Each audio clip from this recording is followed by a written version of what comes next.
बिस्मिल्लाहिर्रहमानिर्रहीम। अस्सलाम वालेकुम दोस्तों, हाज़िर हूँ आपकी खिदमत में अपनी नई वीडियो के साथ।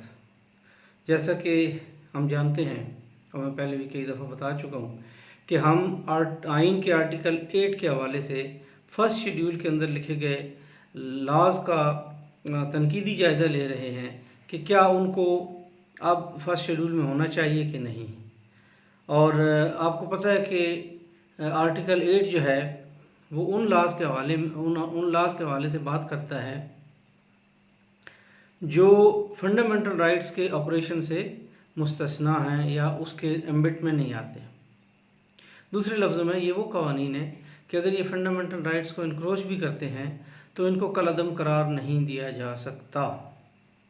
काफ़ी सारे कवानीन हम पढ़ चुके हैं, तो आज देखते हैं हमारे एजेंडे पे कौन सा कानून है।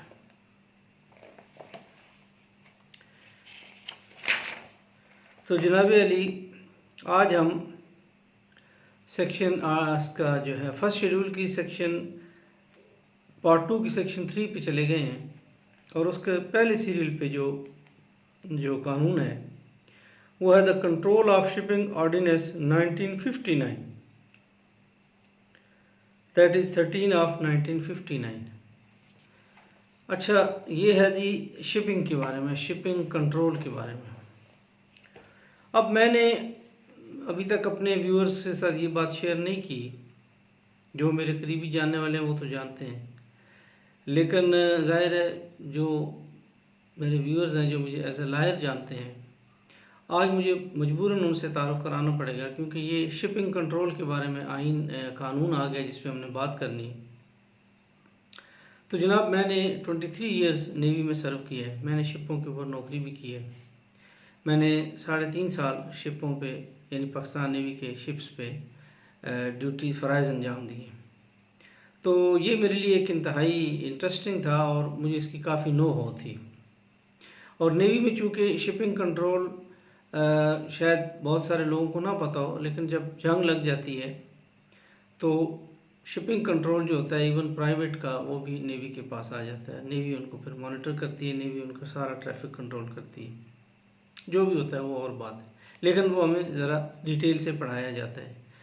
यानी मैरी टाइम लॉ वैसे भी डिटेल से पढ़ाया जाता है और मर्चेंट शिपिंग एक्ट और इस किस्म के जो कवानीन है वो हमें डिटेल से पढ़ाए जाते हैं।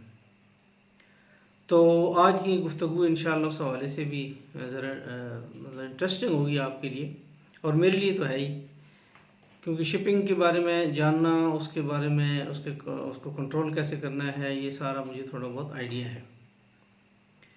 तो चलते हैं अपने टॉपिक की तरफ। तो जनाब अली, जो पाकिस्तान जब बना तो उस वक़्त जो कंपनी चल रही थी वो थी मोहम्मदी स्टीम शिप कंपनी लिमिटेड। जो लोग कराची के रहने वाले उन्हें पता होगा, आई चंद्रीगढ़ रोड पे एक मोहम्मदी हाउस है। ये मोहम्मदी हाउस उसी शिपिंग कंपनी का वो था हेड ऑफिस। और उसके अलावा एक कंपनी थी East and West Steam Ship Company, ये क्वास जी फैमिली की ये कंपनी थी। तो ये दोनों कंपनियां इंडिपेंडेंटली ऑपरेट कर रही थी जब पाकिस्तान बना। तो पहली जो लेजिस्लेशन हुई या पहला जो काम हुआ था वो 1963 में हुआ था, जब नेशनल शिपिंग कॉरपोरेशन ऑर्डिनेंस 1963 जारी किया गया। इससे एक नेशनल शिपिंग कॉरपोरेशन एक कॉरपोरेशन बनाई गई जिसके 25% शेयर जो थे वो सेंट्रल गवर्नमेंट के पास थे और 75% शेयर जो थे वो शेयर बेच के ईस्ट एंड वेस्ट पाकिस्तान के, जो उस वक्त दो इलाके थे, ईस्ट पाकिस्तान वेस्ट पाकिस्तान, दोनों पब्लिक को शेयर बेचे गए और 75% कैपिटल जनरेट किया गया सेल ऑफ शेयर से। तो जनाब 1963 में ये कंपनी चल रही थी। अब क्या होता है जी, 1963 से 1974 आ जाता है। 1974 में जुल्फ़िकार अली भुट्टो साहब ने, जैसा कि उन्होंने बाकी सनतों को, बैंकों को, बहुत सारी चीज़ों को नेशनलाइज कर लिया, इसी तरह उन्होंने नेशनल शिपिंग कॉरपोरेशन को भी नेशनलाइज कर लिया। वो ऑलरेडी नेशनल थी, लेकिन क्योंकि 75% कंट्रोल जो था वो शेयर होल्डर्स का था, 25% सेंट्रल गवर्नमेंट का था, तो उन्होंने उसको 100% जो एक्वायर कर लिया। और जो कानून वो लेके आए इसका ये काम करने के लिए, उसका नाम था Pakistan maritime shipping regulation and control ordinance 1974। तो ये मैरीटाइम का मतलब भी समुंदर होता है, यानी समुद्री, समथिंग ऑफ रिलेटेड टू सी। तो ये उन्होंने ऑर्डिनेंस जारी किया 1974 में, और उन्होंने इसको नेशनलाइज कर लिया, नेशनल शिपिंग कॉरपोरेशन को। सितंबर 1976 में फिर जुल्फ़िकार अली भुट्टो साहब के दौर में ही पाकिस्तान शिपिंग कॉरपोरेशन एक्ट 1976 बनाया गया। यानी दो कंपनियां चल रही थी, एक का नाम था maritime shipping national shipping corporation, और दूसरी का नाम था पाकिस्तान शिपिंग कॉरपोरेशन। यानी 1974 में उसको नेशनलाइज कर लिया गया, जिसका नाम था नेशनल शिपिंग कॉरपोरेशन, जो 1963 में बनी थी। और जो दूसरी 1976 में हुकूमती उसमें ही बनी, उसका नाम था पाकिस्तान शिपिंग कॉरपोरेशन एक्ट 1976। क्योंकि 1974 में आल्दो के वो आ गया था, आइन आ गया था, लेकिन वो ऑर्डिनेंस के तहत ही बनी, और इसी तरह ये 1976 वाली है, ये एक्ट के तहत बनी। अब ये पैरेलल चल रही थी, पाकिस्तान शिपिंग कॉरपोरेशन और नेशनल शिपिंग कॉरपोरेशन, दोनों तकरीबन हुकूमती कंट्रोल में ही थी। उसके बाद आता है जनाब मार्च 1979, जो कि ज़ियाउल हक साहब का दौर था। तो उसमें जो है नेशनल शिपिंग कॉरपोरेशन और पाकिस्तान शिपिंग कॉरपोरेशन दोनों को मर्ज कर दिया गया। नेशनल पहली वाली का और पाकिस्तान दूसरी वाली का निकाल के, बाकी शिपिंग कॉरपोरेशन ही थी, उसका नाम दिया गया PNSC, Pakistan national shipping corporation. और इसके लिए जो लीगल इंस्ट्रूमेंट बनाया गया उसका नाम था Pakistan national shipping corporation ordinance 1979। तो जनाब बात चली थी इसकी, जो हमारे फर्स्ट शेड्यूल में लिखा हुआ है, और फर्स्ट शेड्यूल में जो लिखा है वो है जनाब the control of shipping ordinance 1959। अब 59 में अगर एक रेगुलेशन बनाई गई, पहली बात यह है कि मुझे आप देख रहे हैं कि 1959 में वो बनी और 1963 में नेशनल शिपिंग कॉरपोरेशन बना दी गई। तो 1963 के उस नई कंपनी नए कानून आने के बाद 59 में जो कानून था वो वैसे ही ऑब्सोलीट हो गया। और सोचने की बात है कि 59 में अगर एक रेगुलेशन ऐसा बनाया गया था कि जिसको फंडामेंटल राइट से मुतसादम हो भी तो उसको कायम रखना है, तो 1963 तक वो क्यों चलता रहा। 1963 में उस नया जब आ गया, इसके बावजूद वो आइन में रहा। 1974 में जिसका नाम था Pakistan maritime shipping regulation and control ordinance 1974। अब 74 में जब नेशनलाइज किया गया तो कंट्रोल तो हुकूमत के उसमें आ गया। 1959 वाले उस इतने पुराने लॉ को फिर भी आइन से नहीं निकाला गया। फिर 1976 का एक्ट आ गया जिसका नाम था पाकिस्तान शिपिंग कॉरपोरेशन एक्ट 1976। तो ये जब आ गया, इसके बाद यानी उस 59 के बाद 63, फिर 74, फिर 76 और फिर 79 में पाकिस्तान नेशनल शिपिंग कॉरपोरेशन के नाम से जो कॉरपोरेशन बनाई गई वो 1979, और उसी तक वो आज तक चल रही है। तो जनाब एक कानून जो इतनी दफ़ा रिवाइज हो चुका, उसका कंट्रोल जो है वो प्राइवेट से हुकूमत के पास आया, हुकूमत से फिर दो कंपनियों पे गया, दो कंपनियों से फिर एक कंपनी में आ गया। उस कानून को आइन में लिखने की कोई मुझे ज़रूरत महसूस नहीं होती, और ना ही मैं समझता हूँ कि उसको होना चाहिए था। एक ऑब्सोलीट लॉ है, एक ऐसा लॉ है जो अपनी वफादियत खो चुका है, खामखा हमने उसको फर्स्ट शेड्यूल में लिखा हुआ है।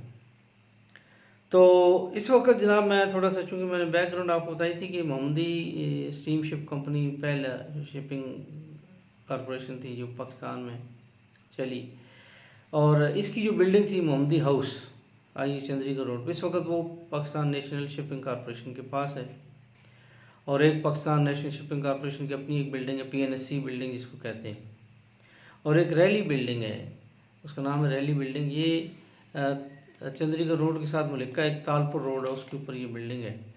मुझे इसकी डिटेल तो नहीं पता, लेकिन लग ये रहा है कि ईस्ट एंड वेस्ट कंपनी जो क्वास जी फैमिली की थी, शायद वो उनकी थी। तो ये दोनों बिल्डिंगें, वो और अपनी PNSC की नई बिल्डिंग जो कि जिना ब्रिज के पास है, बड़ी खूबसूरत और बड़ी पुरवकार बिल्डिंग है, मज़ा आ जाता है उसको देख के। तो इस वक्त PNSC के पास ये 3 बिल्डिंग्स हैं जिनके ऊपर वो रेंट भी कमा रहे हैं, और अपना एक फ्लीट है पाकिस्तान नेशनल शिपिंग कॉरपोरेशन का जो चल रहा है, और अल्लाह जिस तरह पाकिस्तान को चला रहा है अल्लाह ऐसे ही उसको भी चलाए। मैं यहाँ ज़मीनन एक बात ये भी करूँगा जिसको कहते हैं ना कि अपने इस चैनल का मकसद एक तो ये है कि आवाम को आगाह करना, दूसरा मकसद ये है कि अपना दिल भी हल्का करना है। और पाकिस्तान नेशनल शिपिंग कॉरपोरेशन वो वाहिद मैरीटाइम इंस्टीट्यूशन है जिसको हमेशा रिटायर्ड एडमिरल्स ने उसको उसके चेयरमैन बने हैं और उन्होंने उसको चलाया है। लेकिन चूँकि मैंने पहले भी कहा है कि डिफेंस के तीनों जो थंब हैं, ये पिलर हैं, आर्मी, नेवी, एयरफोर्स, उसमें से नेवी एक इंतहाई कमज़ोर पिलर है, और सिर्फ ये वाहिद Pakistan navy national shipping corporation है जिसका अभी भी जो इस वक्त जो चेयरमैन है, मैं नाम नहीं लेता, लेकिन वो एक सिंधी भाई हैं, और अल्लाह ताला उनको सेहत दे, वो एक सिविल सर्वेंट है। और इससे पहले एक लेडी भी चेयरमैन रही हैं। तो ये जनाब बहुत दुख की बात है कि तमाम इदारे जो हैं वो जो जिस फील्ड से रिलेटेड होते हैं वही उसको मैनेज कर रहे होते हैं। तो लेकिन नेवी के साथ ऐसा है कि नेशनल शिपिंग कॉरपोरेशन को कई दफ़ा सिविलियन को इसकी एडमिनिस्ट्रेशन दी गई जिनको कोई तजर्बा नहीं था। और ज़ाहिर है एक एडमिरल होता है, उसने एक फ्लीट देखा होता है, फ्लीट चलाया होता है, वो बहुत एक्सपीरियंस्ड होता है। लेकिन ये भी एक अफसोस की बात है कि ऐसा भी हुआ है।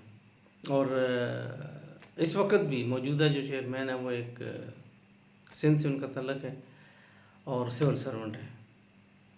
तो ये जनाब आज का एक ब्रीफ सा वो था। मकसद तो वही था कि हमने एक और लॉ आइडेंटिफाई किया है जो ऑब्सोलीट हो चुका, और उसके ऑब्सोलीट होने के हमारे पास 4 स्टैट्यूट्स हैं। यानी पहला 1963 का जो कि 59 के बाद आया, उसके बाद 1974 का जिसके तहत कंट्रोल गवर्नमेंट ने ले लिया, उसके बाद 76 का एक्ट, और उसके बाद 79 का ऑर्डिनेंस। तो जब इतने शिपिंग कंट्रोल के और रेगुलेशन के बारे में इतना कुछ लॉज आ चुके हैं, तो वो लॉ अगरचे इन सारे मैंने देखे हैं, ये सारे ऑर्डिनेंस, इनमें कहीं पर भी उसको रिपील नहीं किया गया, लेकिन एक अंडरस्टूड सी बात है कि जो पहला जो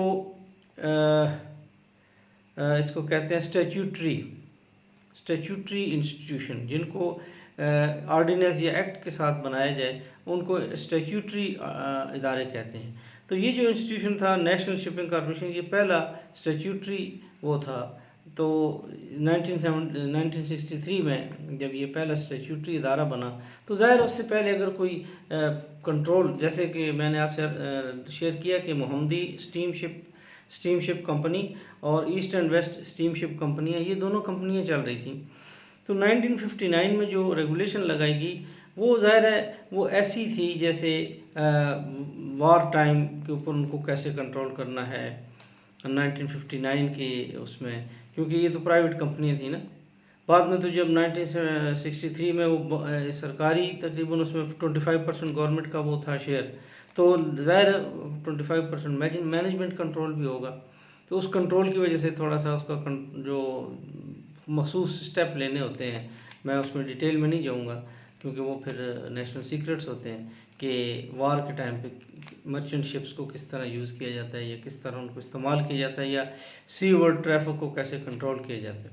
तो 59 का जो भी वो था इंस्ट्रूमेंट था रेगुलेशन का, वो अपनी उफादियत खो चुका है। उसके बाद 63, 74, 76, 79 और इस वक्त जो पाकिस्तान नेशनल शिपिंग कॉरपोरेशन है वो कम्प्लीटली गवर्नमेंट के कंट्रोल में है। तो पीस टाइम हो या वार टाइम हो उस पर कंट्रोल जो है वो, हाँ इस बात का दुख मुझे ज़रूर है कि इस वक्त उसकी चेयरमैनशिप जो है वो एक इनएक्सपीरियंस्ड बंदे के पास है, जबकि मेरे हिसाब से वो एक रिटायर्ड एडमिरल के पास होनी चाहिए या सर्विंग के पास होनी चाहिए। सर्विंग नहीं तो कम से कम रिटायर्ड नेवी के एक रिटायर्ड नेवल एडमिरल के पास होनी चाहिए, वाइस एडमिरल हो, रियर एडमिरल हो, लेकिन he should have sufficient experience of being on the sea chest and having controlled the ships and having commanded the ships and having exercised all the jurisdiction, तो उसको एक थोड़ा सा idea होता है। इसके साथ ही मैं आज की वीडियो ख़त्म करता हूँ। आप लोगों का बहुत बहुत शुक्रिया, थैंक यू वेरी मच। आज मैंने अपना तारुफ उस हिसाब से भी करा दिया कि मैं 1990 में मैंने नेवी को ज्वाइन किया एज अ कैडेट, और 2013 में मैं रिटायर हुआ एज ए लेफ्टिनेंट कमांडर, और उसके बाद मैं मिनिस्ट्री ऑफ लॉ में ब्रीफ पीरियड के लिए मैं गया। उसके बाद मैंने अपना वकालत का काम शुरू किया। तो मुझे उम्मीद है आज की वीडियो आपको पसंद आएगी। अगर आपको पसंद आए तो इसको लाइक करें, अपने हलकों में शेयर करें, मेरे चैनल को सब्सक्राइब करें, बेल आइकन को प्रेस करें, और मुझे दें इजाज़त। अपने दोस्तों का, फैमिलीज़ का, इर्द गिर्द के लोगों का बहुत ख्याल रखिएगा। अस्सलाम वालेकुम रहमतुल्लाहि व बरकातहू।